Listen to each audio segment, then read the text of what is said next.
5, 4, 3, 2, 1. At 9:28 a.m. on February 15, 2017, the ISRO's Polar Satellite Launch Vehicle 37 launched 104 satellites in one go from Sriharikota. The payload had two satellites from India, one each from Kazakhstan, Israel, the Netherlands, Switzerland, and the UAE, along with 96 satellites from the USA. This launch marked the 38th consecutive successful mission of the PSLV. Today, ISRO remains the go-to space agency for several countries to put their satellites in orbit, making India the leader in space market and thereby a formidable space power. This would not have been possible if not for this man, Nambi Narayanan. Behind India's success story lies a dark tale of this rocket scientist who was wronged. Born in Tamil Nadu, Nambi Narayanan completed his graduation in mechanical engineering and joined ISRO in 1966 as a technical assistant. He did his master's in chemical rocket propulsion from Princeton University on a NASA fellowship, making him the first Ivy League scientist from India. He completed the master's program in a record 10 months, something that no other person had done before. Post his completion, he was offered a luxurious job in the US. But Nambi rejected the offer and returned to India with expertise in liquid propulsion at a time when Indian rocketry was still solely dependent on solid propellants. He began working on designing liquid propulsion engines at ISRO under the guidance of Vikram Sarabhai, while another team led by APJ Abdul Kalam was working on mastering the science of building solid propellant motors. Envisioning future civilian space programs, India signed an agreement with Russia for transfer of technology to develop cryogenic fuel-based engines. ISRO chose one of its finest scientists, Nambi Narayanan, to head the indigenous cryogenic program. In 1994, ISRO successfully launched the PSLV in its second attempt, which had the Vikas engines developed by Nambi Narayanan. But just days after the launch, Nambi was incarcerated, tortured, and rewarded with the tag of a traitor. Nambi had become a collateral damage in the political feud between two factions of the Congress in Kerala.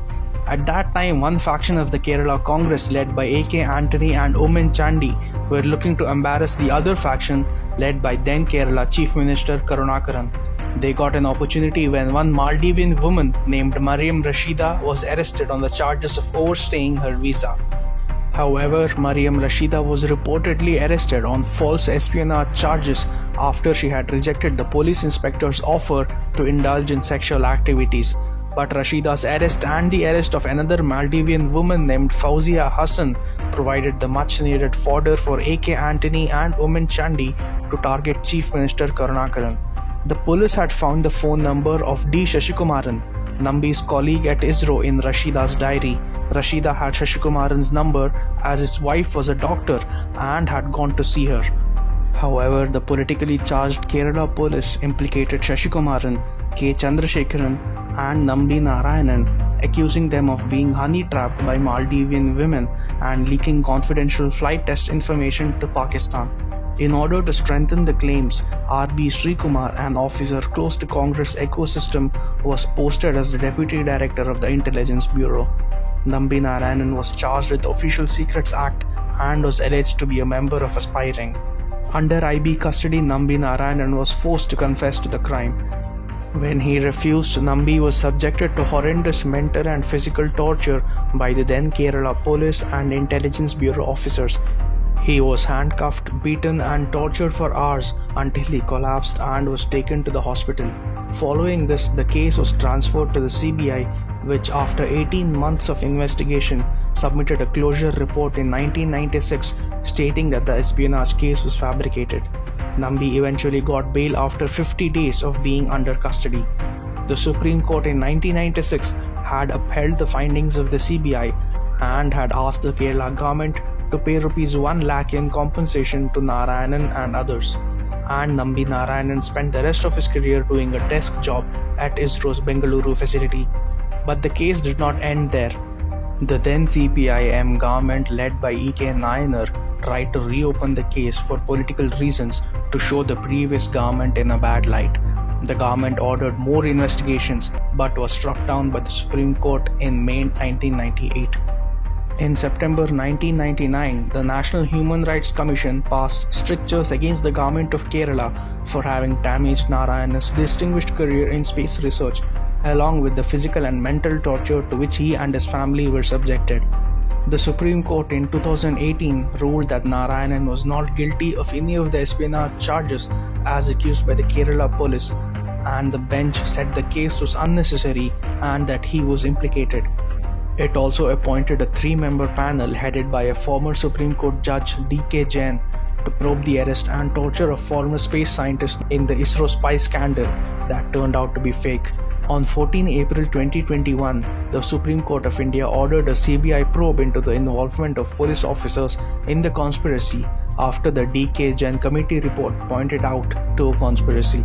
Deposing before the CBI in August 2021, Nambi Narayanan told the investigating officers about his encounter with Sri Kumar, where the latter had threatened him for not obliging to appoint his relative for a post at Tumba. "You will regret this in the future," Sri Kumar had reportedly told Nambi. Interestingly, former Kerala DGP Shibi Matthews, who was instrumental in framing Nambi, had accused Sri Kumar of forcing him to arrest Nambi Narayanan. Today, RB Sri Kumar, who is currently a leader of the Aam Aadmi Party, Shibi Matthews and 16 others have been named accused in the FIR registered by the CBI. After a long, arduous legal battle, the Supreme Court awarded Nambi Narayanan a compensation of Rs 50 lakhs for the wrongful arrest and harassment by the Kerala police. In 2019, the Modi government conferred the Padma Bhushan on Nambi Narayanan for his contribution in the field of rocket science. The Nambi Narayanan episode marks the darkest chapter in the history of Indian space sector, as it curtailed India's emergence as a space power by at least 2 decades. The man deserves a lot more adulation, as it is Nambi's contribution in the domain of liquid propulsion that has propelled Indian space power to sky heights.